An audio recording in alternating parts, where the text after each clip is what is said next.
Hi, it's Tim Hagen from Progress Coaching, and welcome to another episode of Coaching Conversations. And I wanted to make you aware of something very cool that we're doing on a subscription basis, and we'll put a link in each one of our episodes.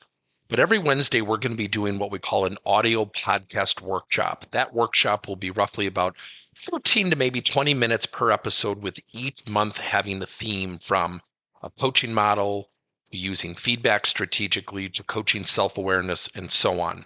So if you could look in the body or in the content description of each episode, and you will see a link where you can join this subscription. These are literally 4 workshops every month teaching specific strategies to address a particular area of workplace coaching as it relates, again, to things like awareness, motivation, teamwork, and what have you. Here's the cool thing. It's only $10 per month, and each month you will get a handout that we will follow along with. So we also give you a tool for you to take notes as we go through each episode. We hope you'll check it out. The number one coaching communication opportunity we all have is in the way people listen. And there are tactical solutions such as active listening or reflective listening, and those are strategies to listen or paraphrase back to somebody what they said or meant. And I go back to how people listen. And it is our contention that people listen in one of two ways. They listen either factually or they listen emotionally. Let me give you an example. I was at a client site, albeit months ago, and there was a memo sent out. And even though this was reading, it's the same principle. And I was in a room with a bunch of people in a break room. And 4 people sat down at a table and they held up the memo. And the memo was from upper level management, and it was about a security issue. And as the people at the table started to talk, finally a person said, I just feel like they just treat us like a number, like they don't care about us anymore. And as she said that, the second person, the third person, the fourth person kind of jumped on that bandwagon. And they all started to commiserate and complain and become extremely critical of upper level management. And I thought it was really funny. And as they left, I went and grabbed the memo. And I'm reading the memo. And the reason I say that I thought it was funny is the memo clearly states this might feel like an over-exaggeration with our security steps, but we're asking people to badge into each and every building when they walk in, so we know who's in our buildings for the security and the welfare of all of our employees and our guests. And I'm reading this memo. Nowhere does it say, we don't care about you. Nowhere does it say, we want to treat you like a number, not people. Yet that was the interpretation, at least the first person and then subsequently the 3 people afterwards had. And I thought that was really funny, because I thought, not only was it not the intention of the memo, it was nowhere stated we don't care. But it shows how people listen, how we interpret. We interpret emotionally. How does this affect us? Let me give you another example. I was on a conference call with a company, and they were asking me to compare our coaching model to a competitor coaching model. And I always get a little squeamish doing that, because you can have the perception that you're being critical of another program, and I don't want to be that person. So what I did is they said, well, first of all, I know the other company. I know their model. It is an extremely good and effective model. I want to be very clear on that. It's exactly what I just said. And I said it twice. So what I did is I started to do a comparative analysis of the model. And I said, again, I want to be very clear. The other company, the model is a really good model. Our objectives and our intentions and the way people coach are just different. One is not better than the other. They just serve 2 different initiatives, and that will go to the decision you need to make. Now, here was the dynamic. The person who called the meeting was on a video cam. I was on a video cam. The other 2 people were not on video cams, but were participating with audio. So there was a weird, awkward dynamic there. And so after about 15 minutes, one of the people who was not on video cam stepped forward and said, well, earlier, you were kind of criticizing the other program. And she went on, and I stopped her and I said, wait a minute. I have to stop you. And first of all, I want to apologize. Because if I criticize the other company, that was not my intention. I clearly did not want to do that. I am in a position where I'm representing a competitive product. That is an awkward place to be. If I have done that, then I owe you guys an apology. With that being said, what did I specifically say that gave you that impression? And here's the critical fork in the road. She said, well, I got the feeling. And she started to explain it. I said, wait a minute. I said, again, I don't mean to be disrespectful. I didn't ask what feeling you got. I asked you what I specifically said. So what I was really doing is getting this person to discern and decipher factual listening versus emotional listening. And she said, well, I just got that impression from overall. And I said, well, again, specifically, the reason I'm asking this question is I believe I clearly have stated at least 3, if not 4 times, the other company's program is good, it's effective, one is not better than the other. So what I don't want to do is get off this phone call and be labeled as someone who is being critical of a really good company, a competitor, albeit, product or service. The person chairing the meeting stepped in and said, I did not hear Tim do that at all. Quite frankly, I think he's been extremely objective and gracious. The third person stepped in, the other person who was not on video cam, and said, yeah, I didn't get that impression at all. I'm kind of wondering the same thing. So what I did is I later circled the wagons and I contacted this person. I said, could we do a Zoom call and could we have a conversation and could you be on video cam? And the reason I wanted to do that is it creates authenticity. It creates a really good sincerity. Because if she had participated, I would have been able to see how she was reacting. I said, look, I kind of put you on spot in our call. And she said, no, I owe you an apology. She said, that other company, I'm a big fan. I've used it at other companies, and I'm pretty loyal to their methodology. And I said, then you should be. And I said, I just want you to know that I felt when I was approaching this, I don't like being in those positions, but I felt like what I was saying was being taken out of context. And I sense, based on your very honest, transparent response now, is you were taking it out of context because you're really loyal to that other company. And she said, no, that would be a fair statement, and I owe you an apology. And I said, so the objective of the meeting was to do a comparative analysis. Have you looked into our model? And she said, no, I haven't had time. I said, so really, you entered the meeting, when you think about it factually, consciously or subconsciously, you were going to defend that product no matter what. And you should, because you're loyal. I'm just wondering if that was fair or unfair to me. And she said, oh, Tim, I'm so sorry. It was clearly unfair to you. And I said, look, don't change your loyalty. The other company is a good company. I like their methodology. Our objectives are just different in the way we teach it. And it really taught me something. And she said, I have to give you some feedback.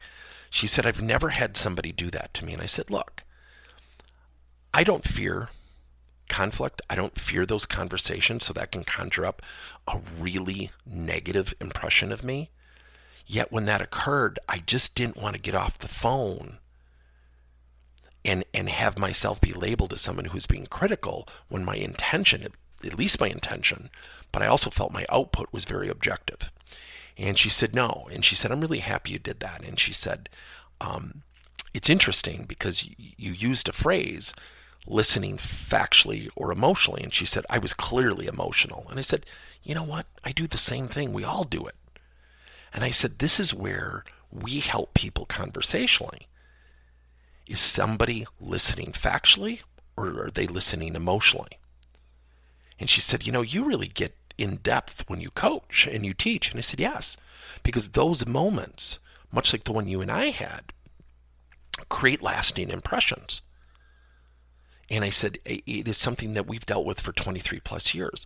So here was the interesting thing. By having that conversation and clarifying, and it goes to the number one coaching communication opportunity. Are people listening factually or are they listening emotionally?